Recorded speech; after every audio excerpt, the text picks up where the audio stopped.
It was a bribe, but totally legal. So the leaders would benefit from that, but they also knew that if they didn't buy into the deal, they were likely to be confronted by what we call the jackals. And these are people who either overthrow governments or assassinate leaders. Hey guys, it's Alan from The Culture Bit. Before we get into today's show, I got to shout out from the rooftops that you have to be at Bitcoin 2025 this year. It's the biggest gathering of Bitcoiners in the world. Like one big celebration with all of your favorite Bitcoiners to talk about the future, get a job in the industry, learn about the latest developments happening in the industry, and just grab a beer with your friends from around the world. It's happening May 27th through the 29th in Vegas. So get your tickets today at b.tc/conference. And make sure you use my promo code CULTURE at checkout. See you in Vegas.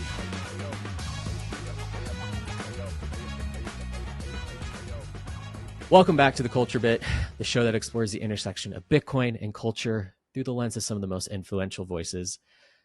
My guest today is John Perkins, best-selling author of the groundbreaking book, Confessions of an Economic Hitman. John's work unveiled the dark mechanisms by which powerful institutions like the IMF, the World Bank, and even the CIA has systematically exerted control over emerging economies through strategic debt and economic manipulation.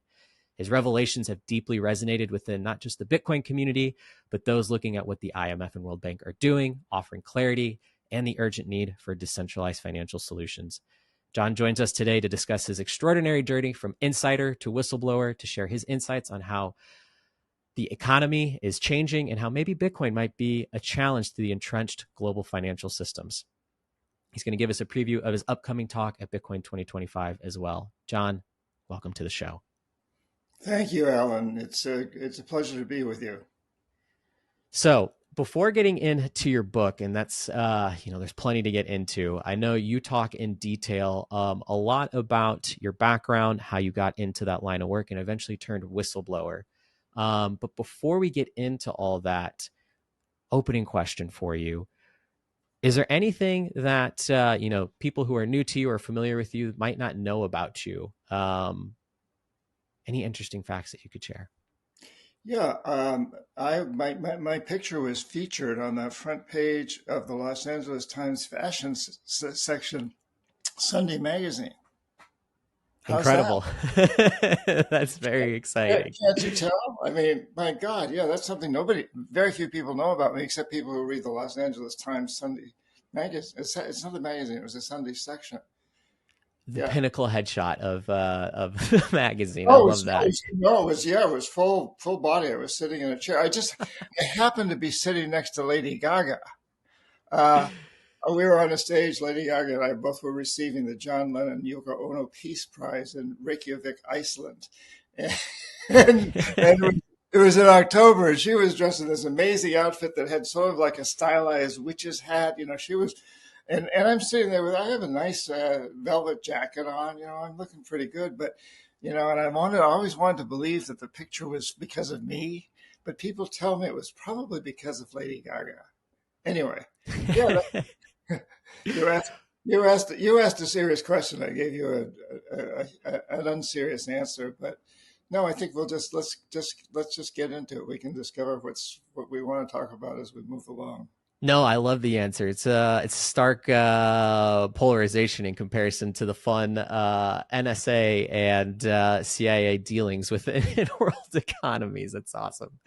But let's jump right into it. So I know you have interesting background. You were recruited by the NSA while still in business school, and then you had a small stint in the Peace Corps. But let's just start with your background and how you got involved with Chase T. Main Inc. and all of that. Well, yeah, it all boils down to resisting the Vietnam War, the draft. I spent so many years just resisting that. At one point, I quit college, and I ended up going back because of the draft. Then as I'm just about to graduate from college, and there's no more college draft deferment possibilities, I'm looking for those possibilities. I was married at the time to a woman whose father was very high up in the U.S. Navy Department, and his very good friend was very high up in the National Security Agency, which was potentially draft deferrable. So they took pity on me, and Next thing I know, I'm having an interview at the FBI headquarters in Boston with about 3 days on a lie detector and so on and so forth. And much to my surprise, I get invited in to be a, a national security agency employee. Uh, but as I'm about to accept that job, I was still, it was my last year in college. I hadn't quite finished. Walked by a room where a Peace Corps recruiter was recruiting, and I stopped in and listened. And the Amazon rainforest has always fascinated me. I grew up in rural New Hampshire. I had a great something grandmother who was captured by Algonquin-speaking Abenaki Indians back in the 1700s. I've always been fascinated by how the Indians lived in the forest and lived off the land. And incidentally, when she was liberated by American forces, she didn't want to leave. She wanted to stay with the Abenaki. Um, so I go up to this Peace Corps recruiter after he's given his talk, and I say, "Hey, if I applied to the Peace Corps and asked for the Amazon, do you think I'd get it?" And he said, "Are you kidding? Nobody wants to go to the Amazon. We need people there. I'm pretty sure you'd get it." Yes. So I get back in touch with the friend of my wife's family and tell him I'm kind of interested in this Peace Corps thing. I don't want to I don't want to screw things up with the NSA though. And he says, "Well, join the Peace Corps." He said, "I'll help you. I'll make sure you get to the Amazon. I can pull a few strings because you'll learn at least one other language. You'll learn to survive under very difficult situations. You'll learn about dealing with other cultures. You'll be much more valuable to us when you get out." And they said, "But you may not end up working directly for the National Security Agency or the CIA or one of our agencies. You may end up working for a corporation that has ties with us."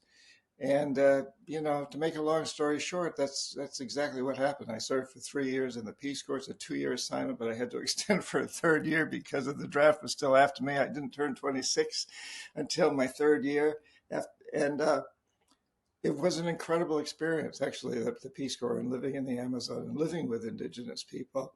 It was a life-changing experience. And then afterwards, the story continues that I was essentially recruited into a U.S. consulting firm that had a lot of ties with the U.S. intelligence establishment.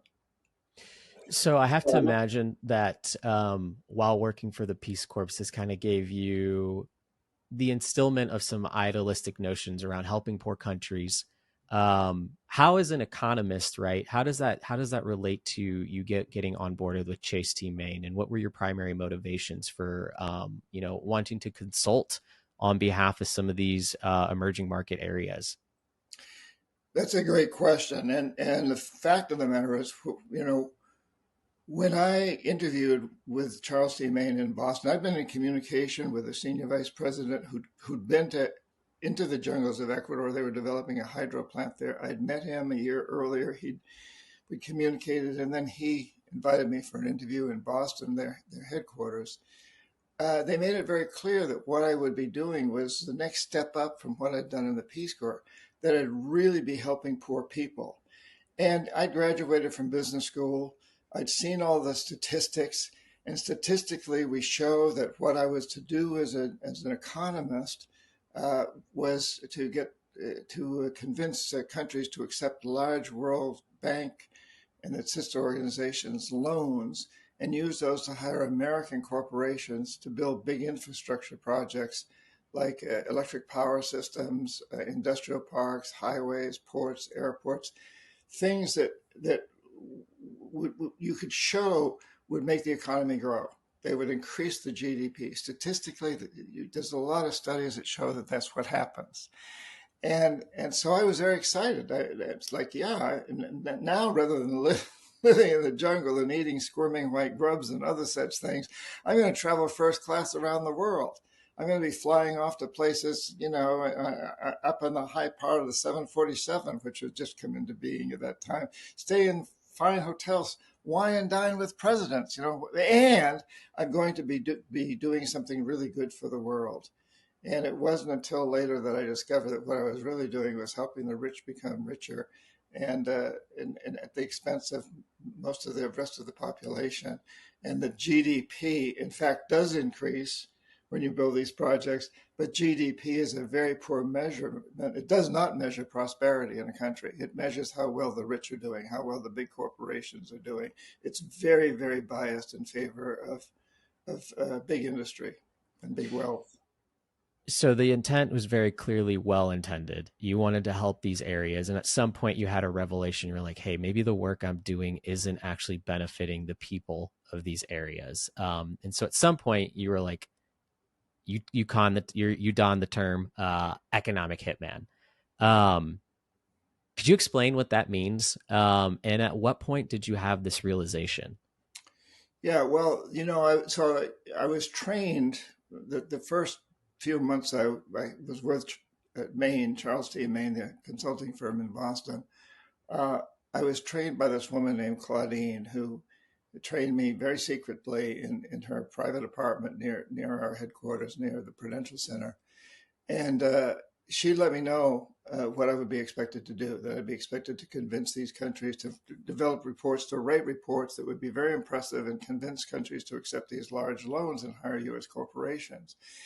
And she said, but really what you are is an economic hitman.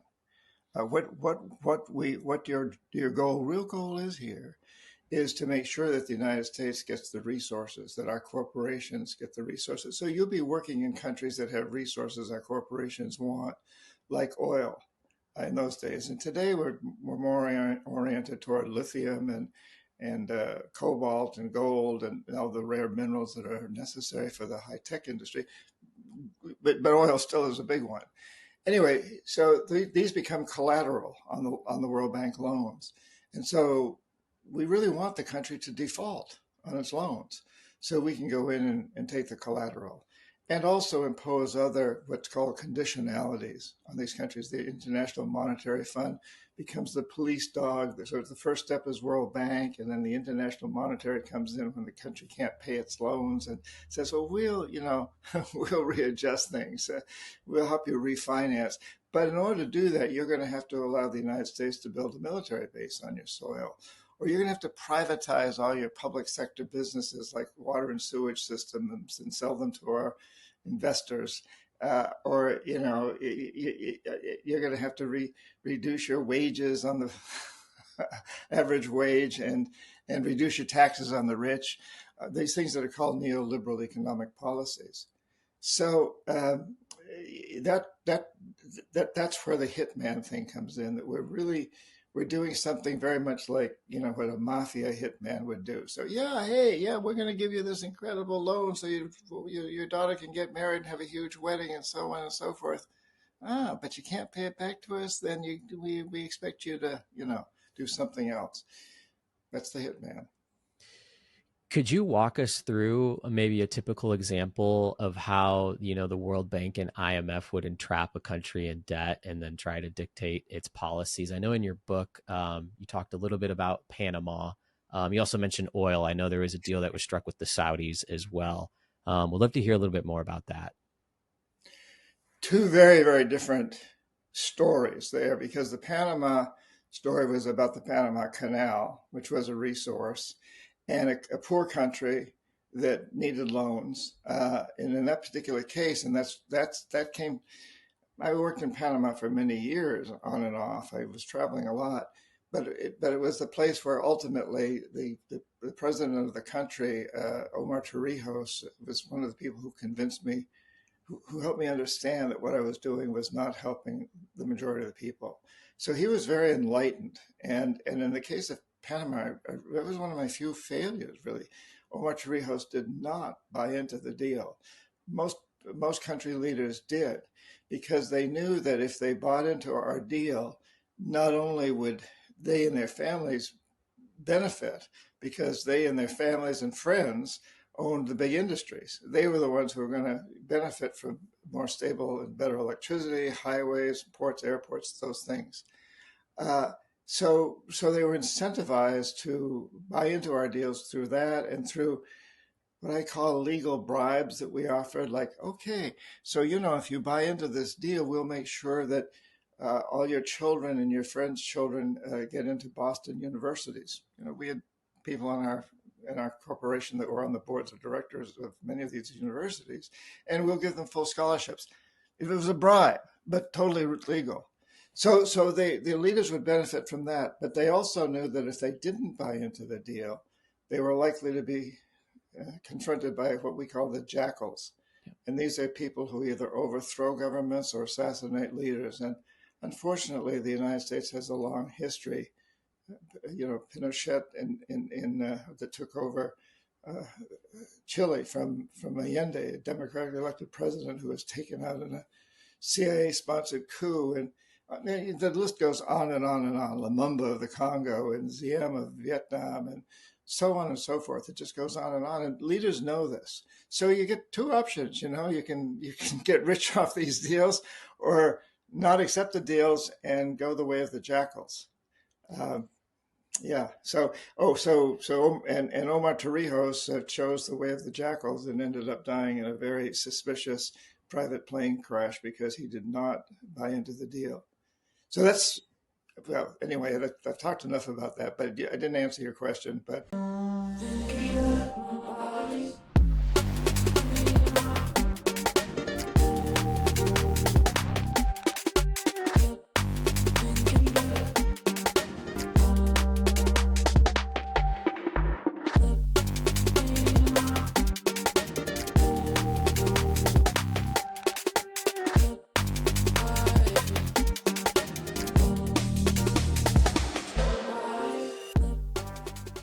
Oh, you did. And I want to dig a little bit deeper into it, maybe specifically using Omar as kind of the case study here. So he was one of these leaders that decided to not move forward with the infrastructure deal that was put forward because it was obviously predatory.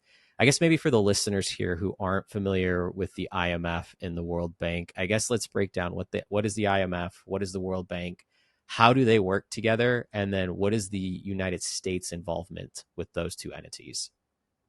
well, the World Bank is the organization that often makes the loans, and it has sister organizations, the Inter-American Development Bank and the Asian Development Bank, and so on. And the IMF is sort of this is really simplifying things, but it's kind of the enforcement agency, you could say, so that when the loans aren't paid, it's the IMF that goes in and restructures them. The United States has tremendous influence over both of those organizations.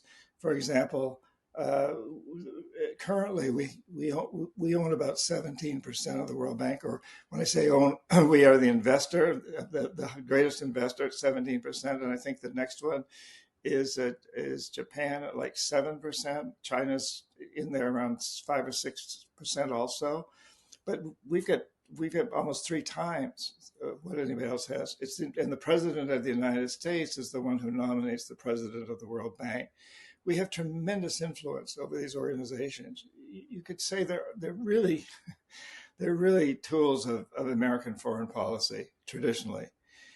At the same time, the people who work for these organizations, particularly at the highest levels, the directors and others at highest levels, usually are finance ministers from other countries, or maybe even presidents, or very high up.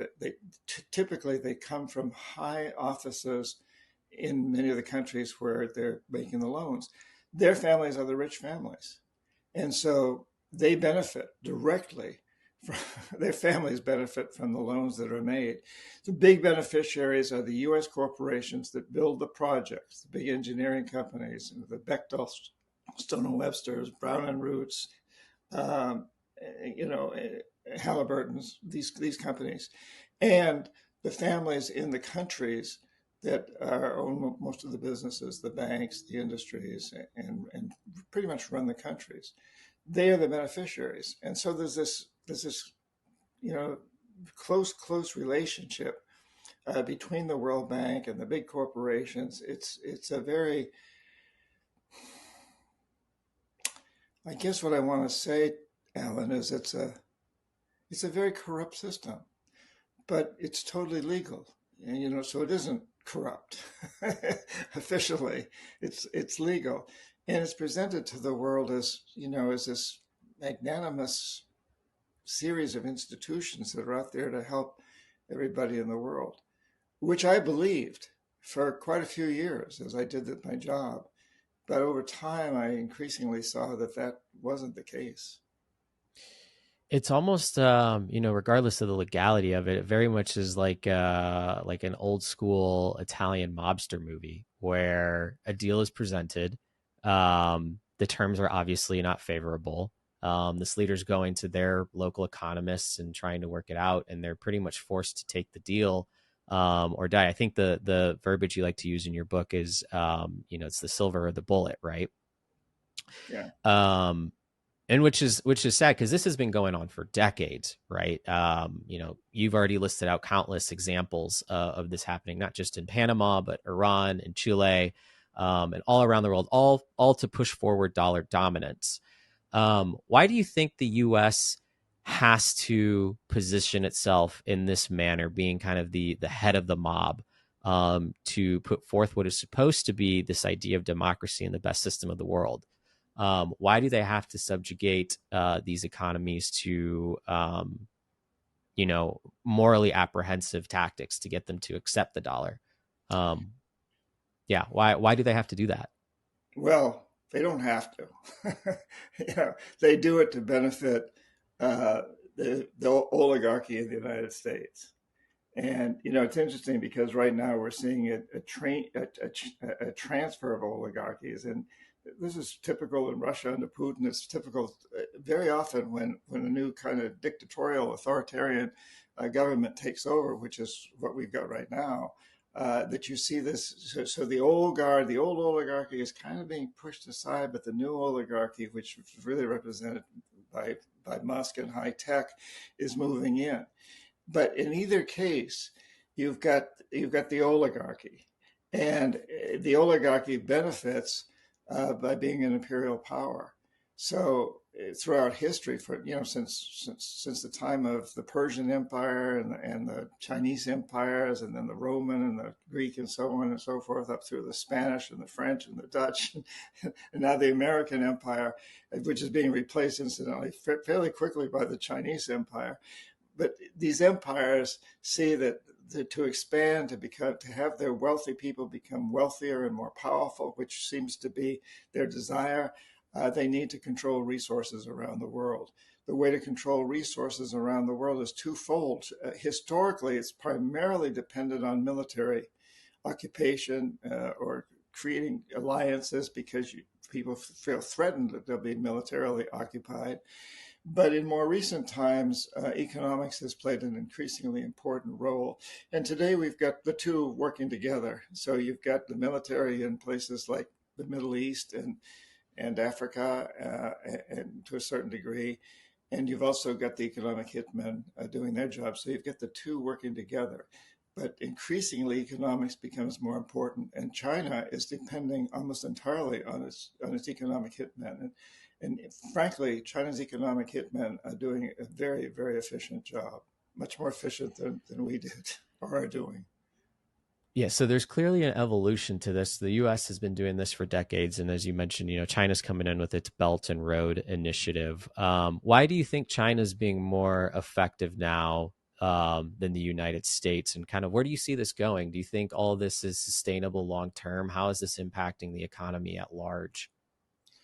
It's I had an interesting experience, Alan, and a few years ago I was invited to teach and lecture at an MBA program in Shanghai, in China, and the students were almost all Chinese students who had been hand selected to be the leaders of tomorrow in China.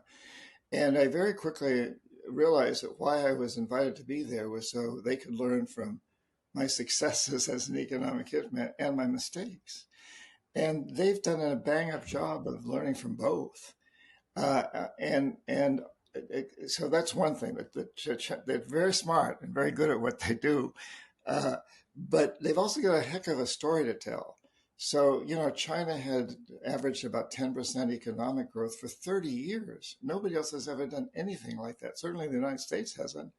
And they brought about 900 million people out of dire poverty. That's almost 3 times the population of the United States at the time.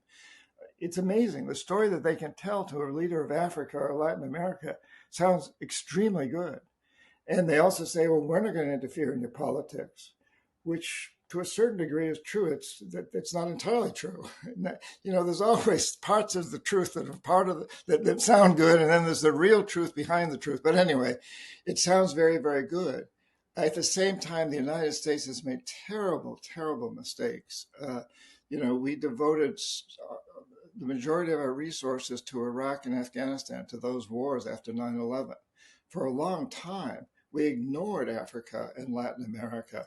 China didn't devote any resources to those wars, or to any wars for that matter. And it really focused on economic development in Africa and Latin America. And today, with the destruction of USAID and a lot of changes in our foreign service officers, that we're losing some very good people who knew what they were doing. It's feeding much more into China's hands, as are the tariffs are really helping China.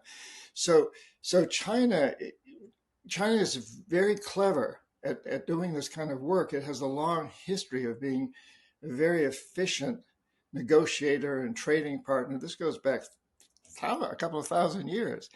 And at the same time, the United States has made big mistakes, and China has learned to benefit. And there's a cool map here.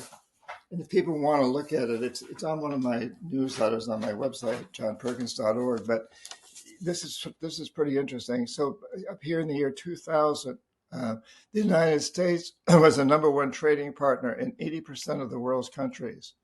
By 2020, it was China. And now it's gotten even more so. For example, on this map, you can see here, Ecuador was still U.S. in 2020. Well, now it's China. So it's even increased. I mean, that's pretty amazing. In 20 years, that's happened. And it looks like it's going to get more and more that way, based on current policies of the United States. We're really playing into China's hands.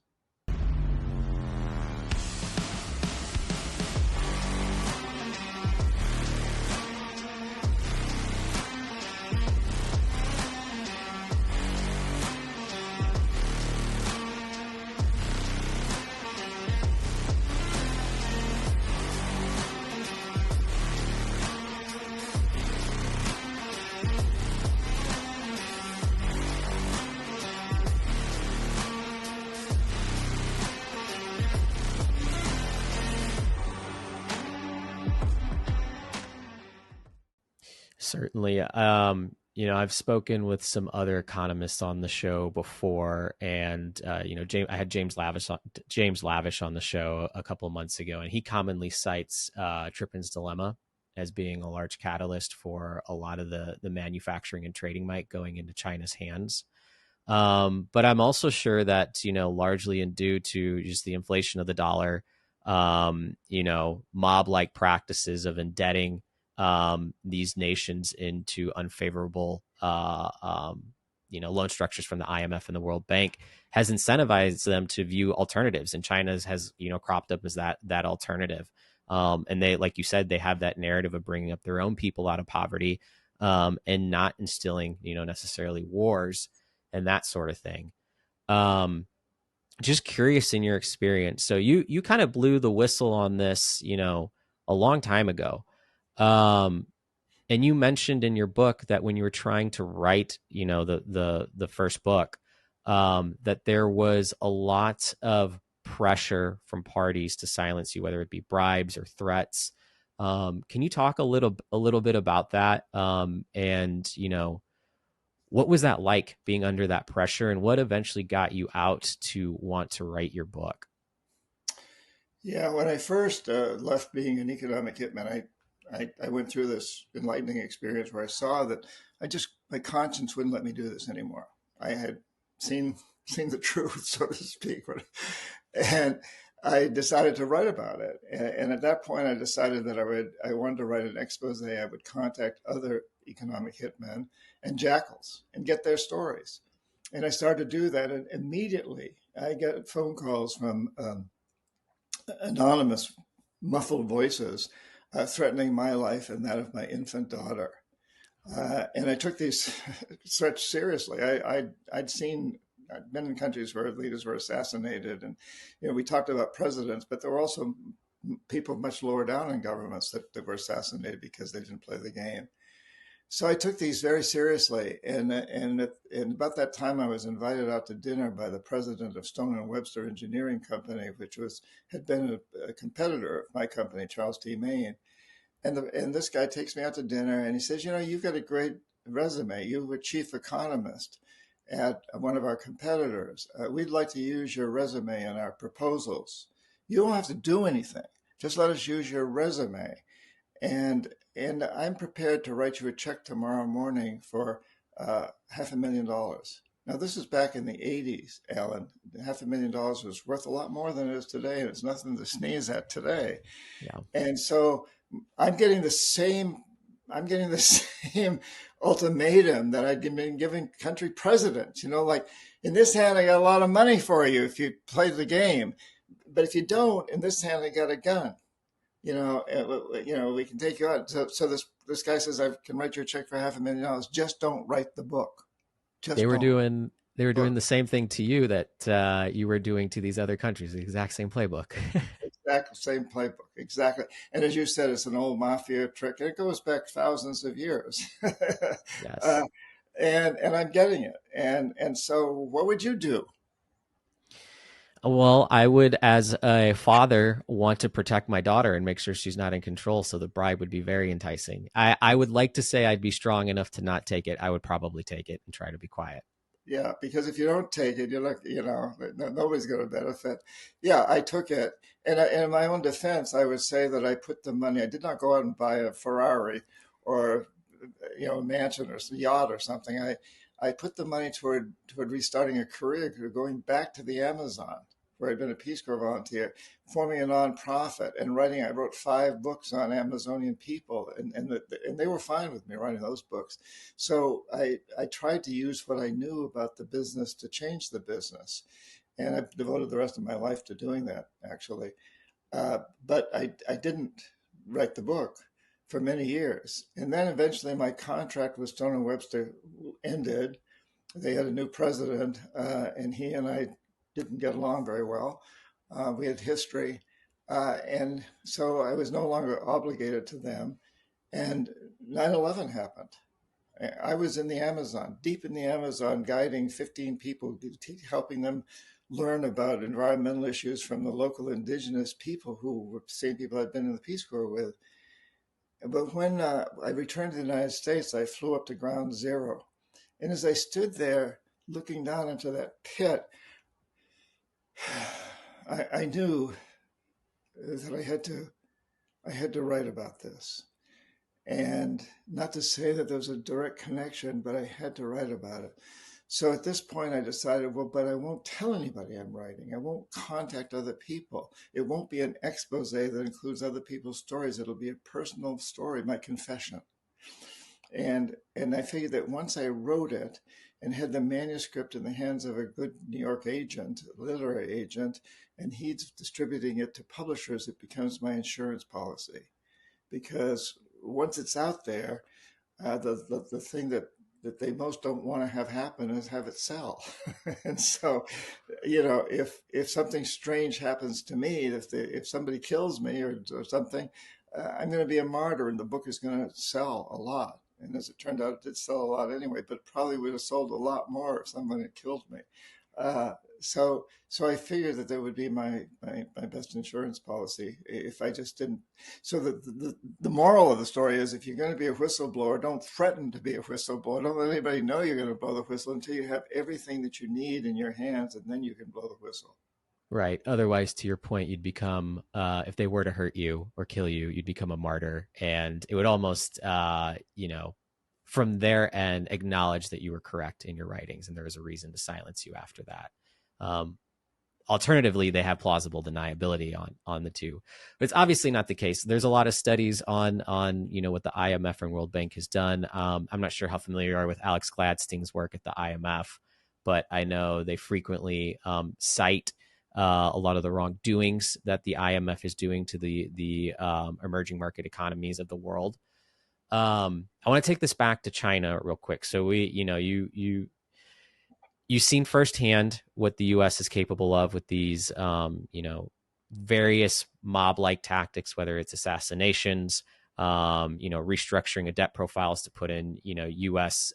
Military bases, or just perpetually keeping these countries in debt so that they have a reason to go in and take resources as a way to pay it back. What is China doing differently? They're obviously not, they're not starting wars, but I'm sure, they are taking pieces of the U.S. playbook, and they can't exactly be the good guy, so to say. How does their playbook differ for the U.S.'s?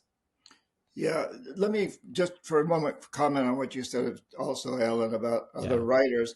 There have been a lot of writers that have written the same thing I have.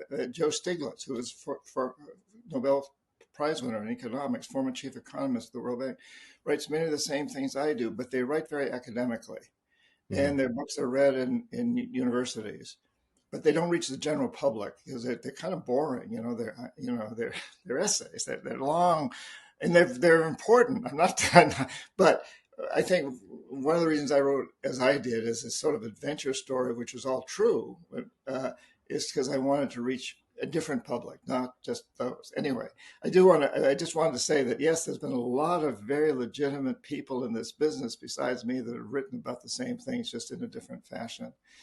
So China, you know, China makes a lot of mistakes also. It's built some terrible projects. I write about these in my most recent book, which is the third of the trilogy on economic hitman. It's about China's economic hitman strategy, which incidentally just recently was published by a major house in China and is now a bestseller in China, which surprised the hell out of me because and my publishers because it's quite critical of China. Really, it does point out what a bang up job China's done, but also how many mistakes.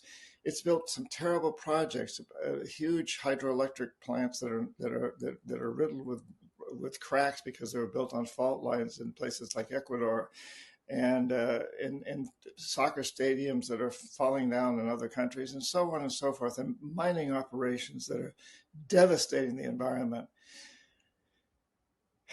So, I'm not in any way defending what China's doing, but their economic hitmen have been extremely good at creating a perception that their system is much better than ours. And they've had a good story to tell, as I mentioned before, and also they can draw on our mistakes. Another big mistake is that, we like to think that China's anti-Muslim because of what it's done with the Uyghurs. Yeah, that's a terrible thing. But the rest of the world looks and says, but the United States has invaded Afghanistan and Iraq. Those are Muslim countries. It's the United States that's really going after Muslims. And now you in Palestine, and now you're arresting people who are speaking out in favor of Palestine. So you're the real anti-Muslim country. And so the United States has made these big mistakes. China's made its own set of mistakes, but they're not quite as political as ours. They're engineering mistakes. There's a big difference between that. And they've been extremely, extremely effective at creating a perception that they can offer the world something better than we can offer the world. Yeah, it's almost like what's the lesser of the two evils, right? Is it China or the U.S.? And as a leader of one of these nations, ultimately you're just trying to create better infrastructure and better standards of living for your people there. And you look at both options, and it's like damned if I do, damned if I don't. Um, which brings me to Bitcoin. So Bitcoin, I like to often cite as the third option or the opt-out option. And I know Alex Gladstein and the Human Rights Foundation have argued that Bitcoin can help countries and individuals escape the kind of debt traps that you've written about. What is your take on Bitcoin as a whole as maybe a potential countermeasure to economic imperialism? Do you see Bitcoin as a third option to allow people to make a difference? Probably most notably, obviously, has been El Salvador and what President Bukele has done with Bitcoin. What's your take on all that? Yeah, I'm confused. It's a loaded question for sure. No, I'm still no, I'm still trying. I think that I think we don't really know yet. Yeah, I think Bitcoin has the potential of doing what you're saying. Will that happen or not? And El Salvador's kind of dropped back now. It took a big strong stance, but it's kind of dropped back because Bukale's, he's got he's other playing. options. He's He's got playing ball with the IMF now too. involved with the IMF, and he's also taking money from prison, people from the United States. So yeah, he's playing with the IMF.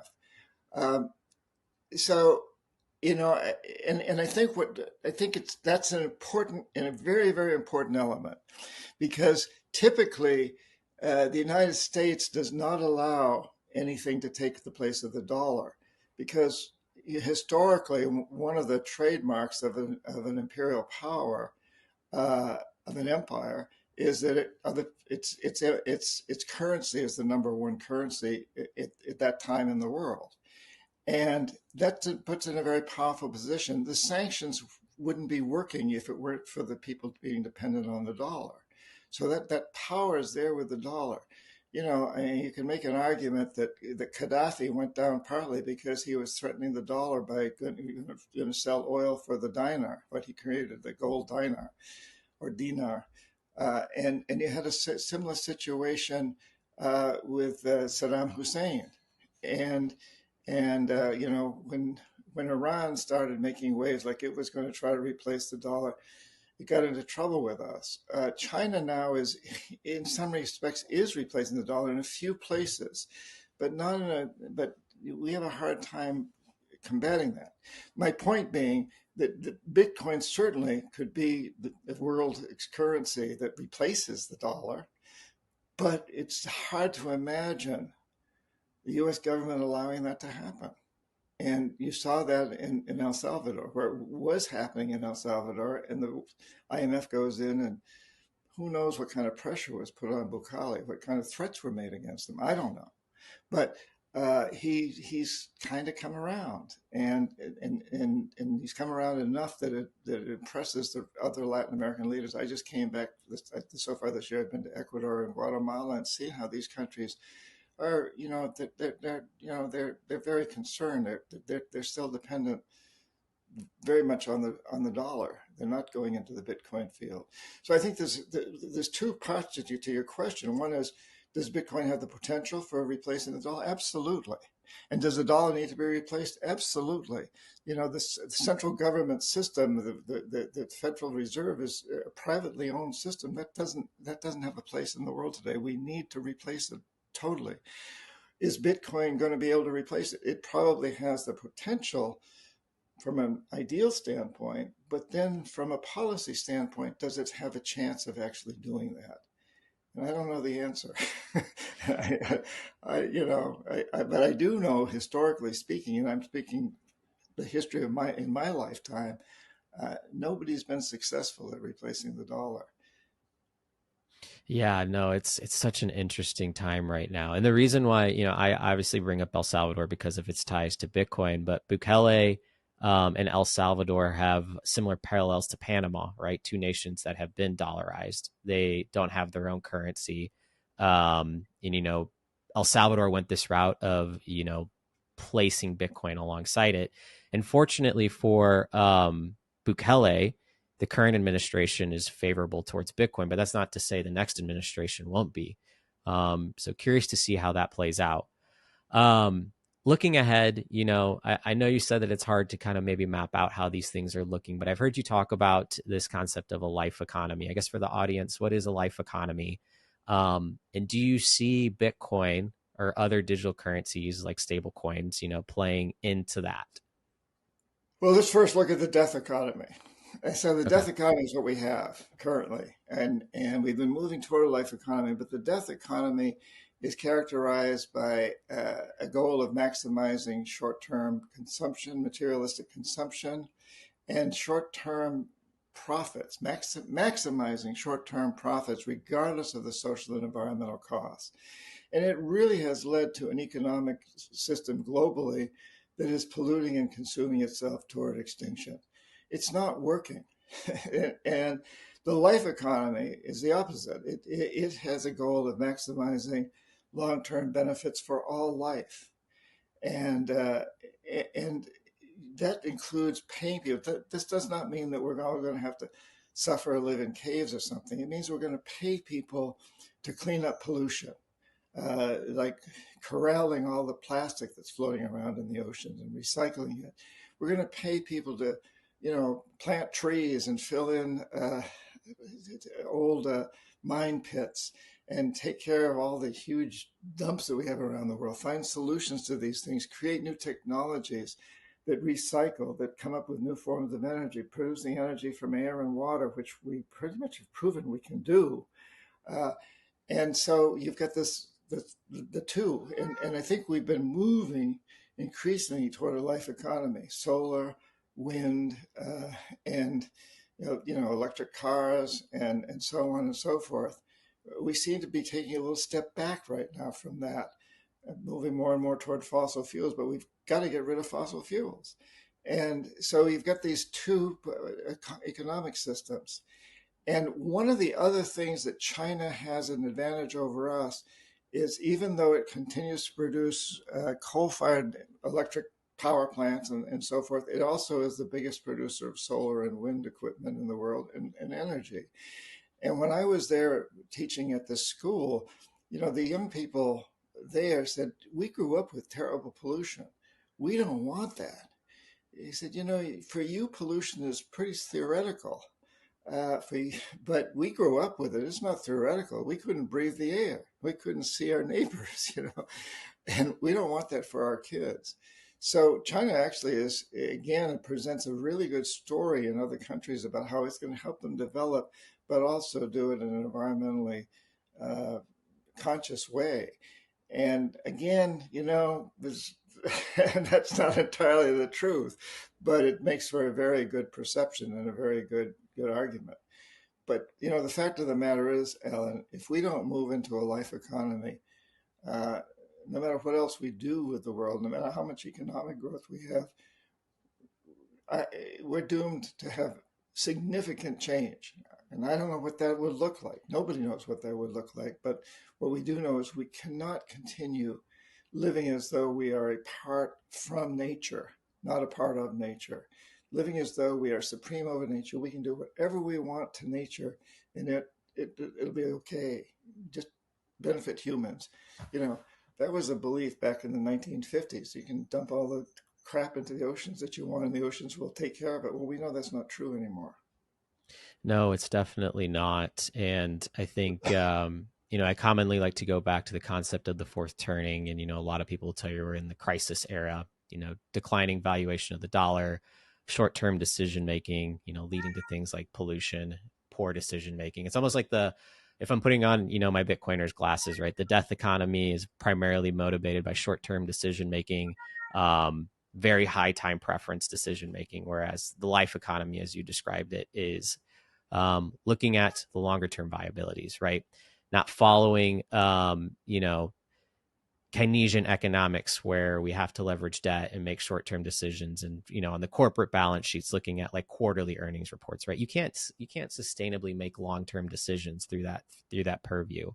So for me, it seems like Bitcoin is a natural next step.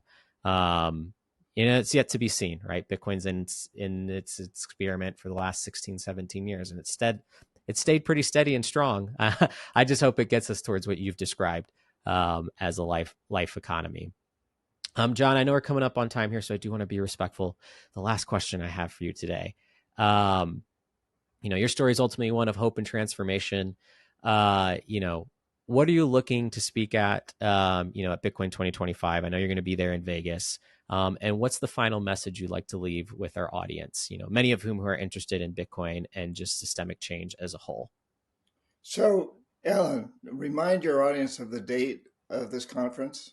Yes. So Bitcoin 2025 will be happening May 25th through the 27th. It's right around the corner. Yes, but it's a whole month away. Who knows what's going to happen in the next month? Look what's happened in the last 3 months. Who knows what's going to happen? I don't have any idea what I'm going to speak about.